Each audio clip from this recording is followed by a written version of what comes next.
All right, so we just finished the lab on pendulums, right? This is your data sheet you can see here. And if I move it down, we ended up with our graphs. And our graphs for this one here, it kind of had an exponential kind of thing. Some graphs were better than others.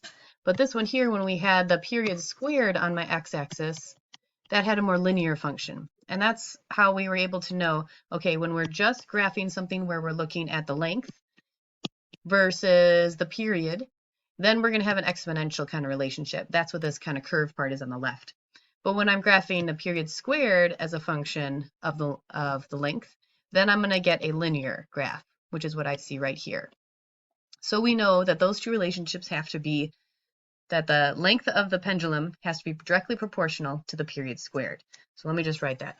That means like when the length goes up, your period squared will also go up in the same fashion because it's a linear relationship with the period squared. So what I can know from that, if I want to take this graph on the far right here, I can say that that length is equal to the slope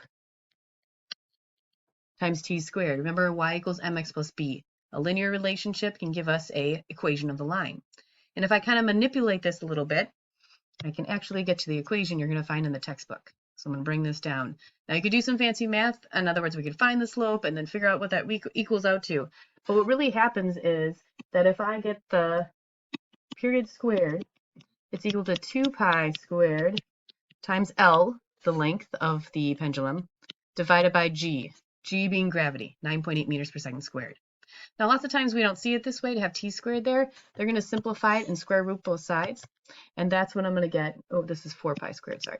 That's what I'm going to get 2 pi square root of L over G. And this is the equation that you're going to see in the textbook. So I can get that equation completely derived from the lab that we did in class, this equation on the far right.